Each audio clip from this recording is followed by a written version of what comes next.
দেখে এলাম প্রজাপতি 2। বহুদিন বাদে সকালের কোনো শোতে হলে যাওয়া, আর ফিরে এসেই ভাবলাম এটা তো কোনো পেড রিভিউ নয়।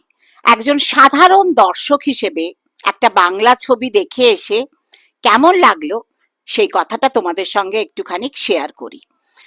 কিছু ভালো দিক তো আছেই, কিছু খারাপ দিকও আছে।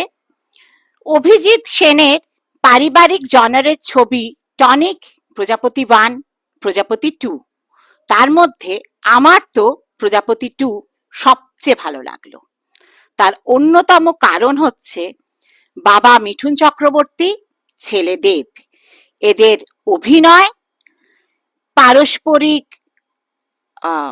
সম্পর্ক সুন্দরভাবে তোলা হয়েছে এই ছবিতে। এই ছবির ভালো দিকের কথাগুলো আগে বলে দিই। 1 নম্বর বলতে হবে মিঠুন চক্রবর্তীর অভিনয়, কোনো তুলনাই নেই। গৌর চক্রবর্তী মানে আমাদের পুরনো গৌরাঙ্গ চক্রবর্তী প্রত্যেকটা সিনে, সেটা রাগে হোক, ভালোবাসায় হোক, হাসিতে হোক, কমিক পোর্শনে হোক, ছক্কাতে ছক্কা মেরেছেন। এবং বেশ কিছু সিন যেগুলো দেব এবং মিঠুন চক্রবর্তীর, সেগুলোতে কে যে কাকে টেক্কা দিল এটা তোমাদেরকে সিনেমা দেখেই বলতে হবে। গল্পটা তো তোমরা মোটামুটি ট্রেলার থেকে বুঝতেই পেরেছো। সেটা হচ্ছে দেব একজন সিঙ্গল ফাদার, সে লন্ডনে থাকে, সে একজন শেফ প্রফেশনালি, এবং মিঠুন চক্রবর্তী কলকাতায় থাকেন তার নিজের বাড়িতে, তার একটা ভাতের হোটেল আছে। এইটা নিয়েই গল্পটা শুরু। এবং তারপরে দেব একটা প্রবলেমে পড়ে, কিছু ঋণগ্রস্ত হয়, সেটা থেকে সে বেরোতে পারলো কিনা, কিভাবে বেরোলো, আদৌ সেটা সম্ভব হলো কিনা, সেগুলো দেখতে তো তোমাদেরকে হলে যেতে হবে, সেটা তো আমি মোটেই বলবো না। তবে দেব এবং মিঠুন চক্রবর্তীর একটা সিন আছে, সেটা হচ্ছে একটা পার্কে বসে বাবা আর ছেলে কথোপকথন করছে। এই সম্পর্কটা আমাদের বাঙালিদের মধ্যে বাবা এবং ছেলের মধ্যে চির প্রজন্মের পর প্রজন্ম ধরে কিন্তু বিদ্যমান। সত্যি এই সিনেমাটা দেখতে দেখতে আমার মনে হচ্ছিল বয়সকালে বাবা ছেলেকে দেখবে না ছেলে বাবাকে দেখবে, নাকি এটা একটা পারস্পরিক বোঝাপড়া হয়ে থাকলেই সবচেয়ে ভালো হয়। এই সিনটা একেবারে দর্শকদেরকে নাড়িয়ে দিয়েছে। আর সেকেন্ড হাফের একটা সিন, দেব যখন দ্বিতীয়বারের জন্য ইন্ডিয়াতে ফিরে এসে দেখে যে বাবা তার বাড়িতে নেই, সেই সিনটা আপনাকে কাঁদিয়ে ছাড়বে। আশপাশে প্রচুর ক্যারেক্টার রয়েছে যারা তাদের নিজ নিজ কাজ খুব সুন্দরভাবে করেছে, যদিও খুব ছোট ছোট, হয়তো যেরকম কাঞ্চন মল্লিক, হয়তো তার অ্যাপিয়ারেন্স খুব কম, বাট কমিক রোল হিসেবে সে খুব সুন্দর করেছে। আর অনির্বাণ চক্রবর্তী এই সিনেমার ভিলেন বলা চলে, তবে তার মধ্যেও সে কিন্তু কমিক দিয়েছে আমাদের। আর অপরাজিতা আড্ড এবং খরাজ মুখার্জি, এরা তো বাংলা সিনেমার মনে হয় জনপ্রিয় জুটি হতে চলেছে। খরাজ মুখার্জির একটা সিন আছে ড্রিঙ্ক করে ছাদে, সেই সিন দেখতে দেখতে আমরা হলের লোকেরা মানে একেবারে প্রাণ খোলা হাসি হাসছিলাম। আর বেলা শেষে সেই বিখ্যাত সিন মনে আছে তো, তার কথাই মনে পড়ছিল।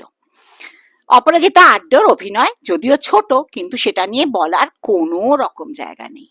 এটা তো নায়ক নায়িকার সিন নয়, ইধিকা পাল যদিও আছেন, আর তাহলে সেটা খুবই কম। এটা আসলে বাবা ছেলের ছবি, এটা আমাদের নস্টালজিয়ার ছবি, পুরোনো দিনের গল্পের ছবি। যেরকম পুরোনো বাংলা সিনেমার গল্পগুলো আমরা দেখতাম, ঠিক সেই রকমের ছবি। গান যথাযথ, জিৎ গাঙ্গুলির একটা দুর্গাপুজোর গান আছে, কিন্তু সেটা ওই পুরনো পরাঞ্জয় জলিয়ারের গানকে মোটেই বিট করতে পারবে না। তবে নচিকেতার একটা গান আছে, সেটা খুব সুন্দর। আর আলাদা করে বলতে হয় যে চাইল্ড আর্টিস্ট অনু মেঘা, যে দেবের মেয়ের পাঠ করেছে, খুব মিষ্টি বাচ্চাটা, অতি অভিনয় নয়, আবার একদম কিছু পারছে না এরকমও নয়, খুব সুন্দর। বাবা আর মেয়ের রসায়নটাও খুব সুন্দরভাবে দেখানো হয়েছে। এবার বলি একটু খামতির দিক। গল্পটা এতটাই চেনা, সেজন্য ফার্স্ট হাফটা বেশ খানিকটা স্লো ডাউন করে গেছিল। যদিও অনেক মজার মজার সিন আছে, তবুও বোঝাই যাচ্ছিল যে কি হবে।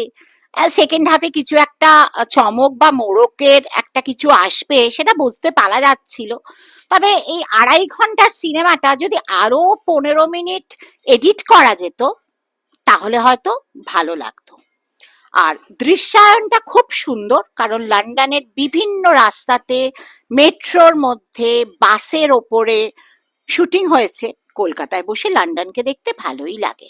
আর তাছাড়া আমাদের গঙ্গার ঘাট দেখানো হয়েছে, সিনেমা শুরু হয়েছে দক্ষিণেশ্বর দিয়ে, এগুলো দৃশ্যায়ন যথাযথ। শুধু সিনেমাটা আর একটু ছোট হলে পারত। তবে আমার রিভিউ এর থেকে বেশি আমি কিছু বললে তো চমকটাই চলে যাবে। আমি একটা কথাই বলতে পারি, এই ওটিটির যুগে এত সব শক্ত শক্ত সব সিনেমা হয় না, সেই জায়গাতে দাঁড়িয়ে এরকম একটা নির্ভেজাল পারিবারিক ছবি, যেখানে হলের লোকেরা হাসছে এবং কাঁদছে, বাংলা সিনেমার পাশে দাঁড়ান, নতুবা তো বাংলা সিনেমাও বাঁচবে না, সিঙ্গেল স্ক্রিনগুলো বাঁচবে না। আমার তো বেশ ভালো লাগলো প্রজাপতি। আপনারা দেখে আসুন, আর দেখে এসে আমাকে জানাবেন যে আমার এই কথাগুলো আপনাদের ঠিক লাগলো কিনা। আর ভালো লাগলে ওই like, share and subscribe my channel. আমি মাঝে মাঝে আসি আমার ভালো লাগলে কোনো সিনেমা, সেটার রিভিউ নিয়ে। আজ 25শে ডিসেম্বর, ছুটির দিন। সকাল থেকে মোটামুটি কলকাতার সব হল, সব শো হাউসফুল। বেশ ভালো হয়েছে কিন্তু প্রজাপতি 2, বেশ পারিবারিক নিটোল একটা বাংলা ছবি। আপনারা আসুন, দেখুন, ভালো হবে বাংলা সিনেমার।